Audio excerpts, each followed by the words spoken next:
Students, lockdown series के अंतर्गत आज का यह क्लास 9th वालों के लिए है। इस वीडियो में आप लोगों को मेंसुरेशन टॉपिक का कुछ फॉर्मूला, कुछ एग्जांपल बताया जाएगा। मेंसुरेशन यानी क्षेत्रमिति के अंतर्गत आज आप लोगों को पृष्ठीय क्षेत्रफल और आयतन के बारे में बताएंगे, जो स्टूडेंट्स फ्रेंड्स के एक्सरसाइज 15 में पढ़ने को मिलेगा। इसमें आप लोगों को घन और घनाभ के बारे में, क्यूब और क्यूबाइड, इसके बारे में जानकारी दी जाएगी। तो आपने 8वीं 7वीं सभी कक्षाओं में घन और घनाभ के बेसिक जानकारी को सीखे होंगे। तो घन के बारे में पहले जान लेते हैं। ये घन का फिगर, घन में 6 सतह होते हैं। देखें, पहले मैं फिगर बता दूं आप लोगों को। घन में 6 सतह होते हैं, 8 शीर्ष होते हैं और 12 किनारा होते हैं। अब 6 सतह, एक इधर से 2 हो गया, एक ऊपर एक नीचे 4 और एक आगे और एक पीछे 6 सतह होते हैं। शीर्ष इसको चेक करना है तो 1 2 3 4 5 6 7 8 शीर्ष होते हैं और 12 किनारा होते हैं। 1 2 3 4 5 6 7 8 9 10 11 12, यानी ये जो भुजा है ये 12 है। तो हम लिख सकते हैं कि एक घन में 6 सतह यानी पृष्ठ आपका और 8 आपका शीर्ष हो गया एवं 12 किनारा होते हैं। अब इसमें क्या, ये जो घन होता है वो वर्ग के रूप का होता है, तो वर्ग की सभी भुजाएं बराबर होती हैं। तो इसमें भी घन के सभी किनारा आपस में बराबर होते हैं। तो इसमें हम लोग क्या करेंगे, जैसे घन का किनारा प्रायः a माना जाता है। तो घन का आयतन, कुछ सूत्र देख लें ताकि आपके चैप्टर का सवाल आसानी से बनता जाए। तो घन का आयतन तो आप लिख सकते हो, पहले सूत्र ही यूज कर देते हैं a क्यूब और नीचे लिख देंगे कि a को क्या बोला जाता है। तो ये आयतन a क्यूब, एक किनारा को कहते हैं, किनारा को कोर कहिए, किनारा को भुजा कहिए। घन का पृष्ठीय क्षेत्रफल यानी पूरे सतह का जो क्षेत्रफल होता है उसका सूत्र होता है, चूंकि इसमें 6 सतह है और सारे सतह वर्ग के आकार के होते हैं, तो वर्ग का क्षेत्रफल भुजा स्क्वायर होता है। तो इसमें भी 6 इंटू भुजा स्क्वायर यानी 6 इंटू ए स्क्वायर होगा। और तीसरा, इसके विकर्ण को, जो आमने सामने वाले कोण को जो मिलाते हैं तो वो जो रेखा प्राप्त होती है वही विकर्ण है। तो घन का विकर्ण आपका हो जाएगा √3a, जहां पर a आपका किनारा यानी घन का किनारा या कोण या भुजा, आप जो कर सकते हो। क्वेश्चन में अगर भुजा रहे तो भी उसको a मान लेंगे, किनारा रहे तो भी a मान लेंगे, कोण दिया रहे तो भी उसे a मान लेंगे। तो इस तरह से ये घन हो गया। तो घन में हमने सीखा कि 6 सतह, 8 शीर्ष, 12 किनारा होते हैं। तो ये आपने देखा। अब दूसरा होता है इसी सरफेस एरिया के तहत घनाभ। तो घनाभ जो होता है वो आयत के समरूप में होता है। आयत में आमने सामने की भुजा बराबर होती है। इसमें भी आप देखेंगे 12 किनारा, 6 सतह और 8 शीर्ष, इसमें भी देख सकते हो आप। एक इधर से 2, एक ऊपर एक नीचे 4, एक आगे और एक पीछे 6, तो 6 सतह हो गए। और इसमें देख सकते हैं 8 शीर्ष होंगे, ये 8 शीर्ष हो गया। और ये जो भुजा है ये गिनिएगा, अब देख लीजिएगा 12, तो 12 किनारा होते हैं। तो इस आकार के आप ईंट देखते होंगे, इस आकार के आप लोग घर में माचिस का डब्बा देखते होंगे, इस आकार का आप लोग घर में किताब वगैरह देखते होंगे। रूम वगैरह भी कुछ ऐसे ही प्रतिरूप के बनाए जाते हैं। सिमिलरिटी, घनाकार का भी रूम हो सकता है और ये घनाभाकार का भी हो सकता है। चूंकि आयताकार रूम होता है और वर्गाकार रूम होता है, तो मैंने पहले बताया कि घन जो होता है वो वर्ग के सिमिलियर में होता है और घनाभ जो होता है वो आयत के सिमिलियर में होता है। अब इसमें क्या है कि ये लंबाई इसको अगर मानेंगे तो ये आपकी चौड़ाई हो जाएगी और ये आपकी ऊंचाई। इसमें तीन होते हैं, जैसे यही कमरा है तो ये लंबाई हो जाएगी, चौड़ाई हो जाएगी और ऊंचाई हो जाएगी। तो इसका फिर सूत्र हम आपको दिखाते हैं। घनाभ का आयतन L into B into S, यानी लंबाई गुना चौड़ाई गुना ऊंचाई। अब घनाभ के पृष्ठ का क्षेत्रफल, यानी घनाभ का पृष्ठीय क्षेत्रफल, सतह का क्षेत्रफल, तो उसमें घन में अलग देखे होंगे, किसमें हो जाएगा आपका 2 whole into L B plus B S plus L S. चूंकि हर जगह इधर वाला निकालेंगे तो एल इंटू एस होगा, इधर निकालेंगे एल इंटू बी होगा, एक तरफ निकालेंगे बी इंटू एच होगा। इस तरह से आपको दो बार होगा, तो 2 whole into L B plus B S plus L S. इस तरह से ये घनाभ का पृष्ठीय क्षेत्रफल निकलेगा। कई बार क्या होता है कि कोई घनाभाकार रूम रहता है, उसके चारों दीवारों का क्षेत्रफल निकालना होता है, तो उसे भी देख ले, लेकिन उसके पहले घनाभ का विकर्ण सूत्र लिख देते हैं। घनाभ का विकर्ण, तो इसमें 3 विमा है, लंबाई चौड़ाई ऊंचाई, under root L square plus B square plus H square. फिर एक आपका चारों दीवारों का क्षेत्रफल, तो चारों दीवारों का जो क्षेत्रफल होगा वो हो जाएगा, चूंकि चारों दीवारों में इसमें छत नहीं लिया जाता है, फर्श नहीं, तो यहां 2 into H whole into L plus B. तो ये घनाभ के अंतर्गत 4 फॉर्मूला, घन के अंतर्गत 3 फॉर्मूला, और इस सारे फॉर्मूले के आधार पर आप आसानी से एक्सरसाइज 15 का सवाल बना सकते हो। यहां भी लिख देते हैं याद के तौर पर, एल आपका लंबाई हो गया, बी आपका चौड़ाई यानी घनाभ की लंबाई, बी घनाभ की चौड़ाई और एच घनाभ की ऊंचाई।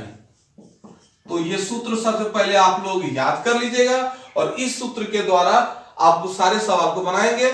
मैं अभी इसके आधार पर कुछ एग्जाम्पल बता कर दिखाऊंगा ताकि आपको घर पर बैठे बनाने में कहीं कोई दिक्कत नहीं होगी और ऑफलाइन पढ़ाई की तरह ही आप ऑनलाइन पढ़ाई का मजा ले सकेंगे। इसे देख लें पहले।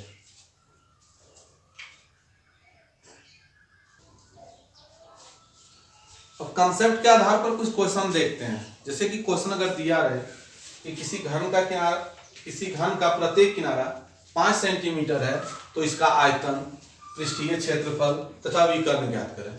तो एक ही क्वेश्चन में आपको घन से संबंधित तीनों सूत्र के बारे में जानकारी दी जाएगी।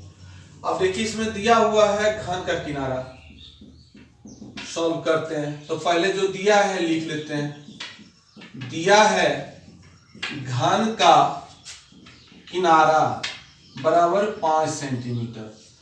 हम लोग प्रायः गणितीय भाषा में घन के किनारा को ए से संबंधित करते हैं। तो इसका मतलब है कि ये आपका ए मान, मतलब ए है, ए का मान है 5 सेंटीमीटर। अब निकालेंगे क्या, तो पहले घन का आयतन पूछा जा रहा है। तो घन का आयतन, तो अभी तुरंत सूत्र लिखाया था कि घन का आयतन ए क्यूब होता है, तो यहां पर लिख देंगे ए क्यूब। ए मतलब किनारा, भुजा, कोर जो कहें तो उसका क्यूब होता है। तो ए के जगह पर ए का वैल्यू कितना है, 5 सेंटीमीटर है, तो 5 सेंटीमीटर रखेंगे।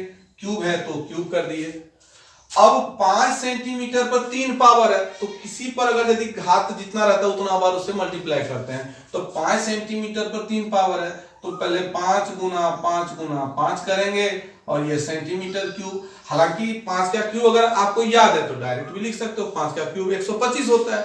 बाय चांस अगर वो क्यूब आपको याद नहीं हो, घन अगर याद नहीं हो, तो 3 पावर है तो 3 बार गुना के रूप में लिख देंगे, फिर गुना कर लेंगे 5 गुना 5 गुना 5, तो 5 गुना 5 25 होता है, 25 गुना 5 125 होता है। तो ये आपका 125 सेंटीमीटर क्यूब हो गया। ये घन का आयतन निकल गया। फिर इसमें दूसरा क्वेश्चन है पृष्ठीय क्षेत्रफल।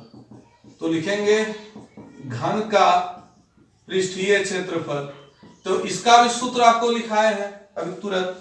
घन का पृष्ठीय क्षेत्रफल होता है 6a²। अब यहां पर रखेंगे 6a के जगह पर, तो a का वैल्यू 5 सेंटीमीटर है, तो 5 सेंटीमीटर इसका स्क्वायर कर दिए, ये 6 हो गया। 5 सेंटीमीटर पर 2 पावर है, तो 5 गुना 5 कर सकते हैं। अदरवाइज 5 का अगर स्क्वायर मुझे पता है तो वो लिख सकते हैं। तो 5 का स्क्वायर तो सबको पता होगा, ये तो 7/8 का है, तो 5 का स्क्वायर 25, यानी 5 गुना 5 करेंगे। फिर ये सेंटीमीटर स्क्वायर है, तो सेंटीमीटर स्क्वायर हो जाएगा। अब 25 को 6 से गुना कर देंगे, तो 25 6 का 150, यानी ये इसका सरफेस एरिया निकला पृष्ठीय क्षेत्रफल घन का। अब तीसरा है घन का विकर्ण पूछा जा रहा है, तो इसका भी फॉर्मूला आप लोगों को बताया है। घन का विकर्ण √3 है। अब यहां पर यूज करेंगे √3 इंटू a के जगह पर वही 5 सेंटीमीटर रख दिए, तो 5 परिमेय में है, √3 अपरिमेय में, तो दोनों को उसी तरह गुना के रूप में लिख देंगे, तो 5√3 ये सेंटीमीटर। तो इस तरह से एक ही सवाल में आपको घन के तीनों सूत्र बता दिए, और इस सूत्र के आधार पर बहुत सारे सवाल होंगे एक्सरसाइज 15 में, स्टूडेंट्स फ्रेंड्स में, या फिर अगर यदि भारतीय वन यानी RS अग्रवाल वगैरह का पढ़ रहे हैं तो उसमें भी देख सकते हैं, NCERT का पढ़ रहे हैं तो उसमें भी देख सकते हैं। तो आप इसको बनाएं। फिर घनाभ के बारे में अभी बता रहा हूं, इसे देख लें।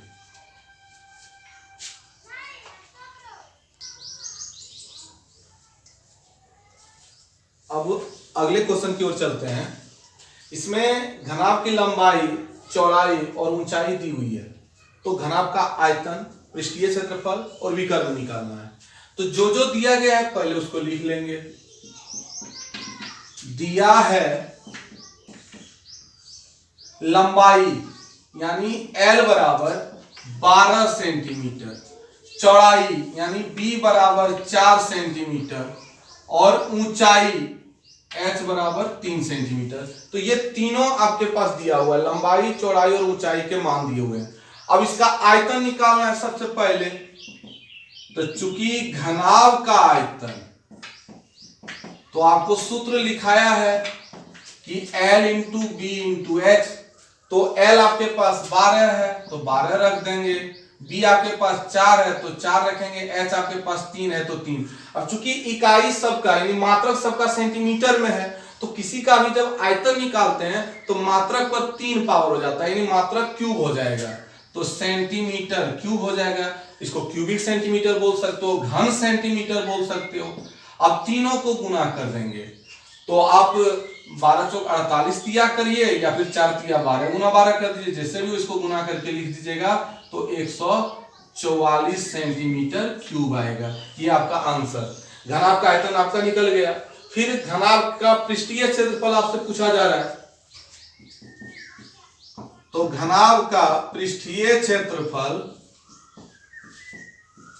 इसका भी सूत्र आपको लिखाए हैं, 2 whole into LB plus BH plus LH। अब इसको देखें, इस टाइप के सवाल को आप बना सकते हो। तो 2 रख दिए, L के जगह पर 12 रखेंगे, B के जगह पर 4 रखेंगे, फिर प्लस B के जगह पर 4 रखेंगे, H के जगह पर 3 रखेंगे, प्लस L के जगह पर 12 रखेंगे और H के जगह पर 3 रखेंगे।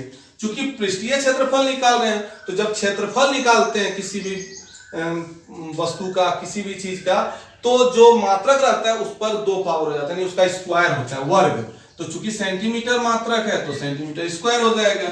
और ये 2 होल इंटू 12 गुना 4 करेंगे तो 48 होगा, 4 गुना 3 करेंगे तो 12 होगा, 12 गुना 3 करेंगे तो 36 होगा। अब ये सेंटीमीटर स्क्वायर हो गया आपका। अब फिर 2 गुना, तीनों को जोड़ देंगे तो 48 और 12 60, 60 और 36 आपका 96 हो जाएगा। फिर दोनों को गुना कर दीजिए, तो 2 छक 12 के 2 बाकी 1, 2 9 18 और 1 19, यानी 192 सेंटीमीटर स्क्वायर। ये घनाभ का पृष्ठीय क्षेत्रफल निकल गया। अब तीसरा क्वेश्चन इसमें पूछा गया है, विकर्ण निकालना है, तो वो भी निकालते हैं। घनाभ का विकर्ण, तो इसका भी सूत्र अभी लिखाए थे, √L² plus B² plus H²। तो हमारे पास तीनों वैल्यू दिया हुआ है। L का वैल्यू दिया है 12, तो 12 स्क्वायर कर देंगे, और फिर b का वैल्यू 4 है तो 4 स्क्वायर करेंगे, और h का वैल्यू 3 है तो 3 स्क्वायर करेंगे। चूंकि घनाभ का विकर्ण निकालना है तो केवल वही जो मात्रक है इकाई में ही रह जाएगा। अब आगे देखते हैं हम लोग। 12 का स्क्वायर 144, 4 का स्क्वायर 16, 3 का स्क्वायर 9। अब तीनों को जोड़ देंगे। जब तीनों को जोड़ते हैं तो ये आपका 169 हो जाता है।